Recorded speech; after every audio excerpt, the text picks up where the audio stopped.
Pain quotidien du 28 octobre. Thème. Sors de l'aveuglement spirituel.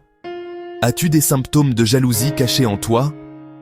Bien-aimé, prends un moment pour te poser ces questions.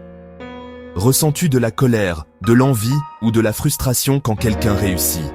As-tu peur de perdre l'affection ou la reconnaissance d'une personne?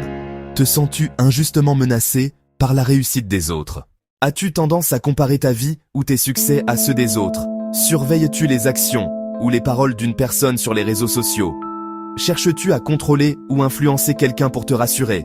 Parles-tu mal ou critiques-tu les autres pour diminuer leur valeur ou leur popularité?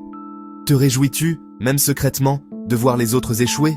Célèbres-tu les échecs de tes frères ou sœurs? Si tu te reconnais dans l'une de ces questions, alors il y a certainement en toi une graine de jalousie, et tu as besoin du Seigneur pour t'en délivrer.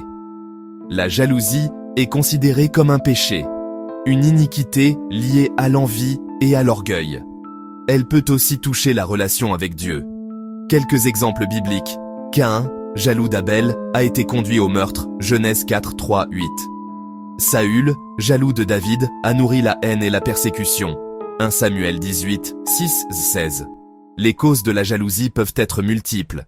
La jalousie naît de la convoitise, de l'égoïsme et de la comparaison, nous rendant mécontents de ce que Dieu nous a donné. Bien-aimé, la jalousie est le début de la sorcellerie. Un chrétien né de nouveau ne peut pas être jaloux.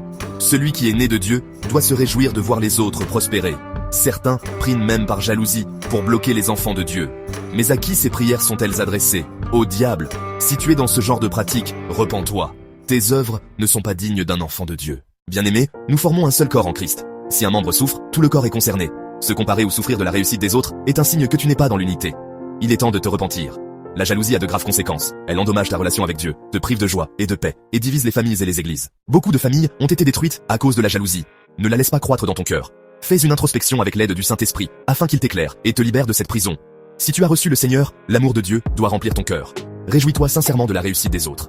Bien-aimé, si une graine de jalousie se trouve encore dans ton cœur, repens-toi, libère ton âme, et laisse la main de Dieu se poser sur ta vie. Pasteur Rudel.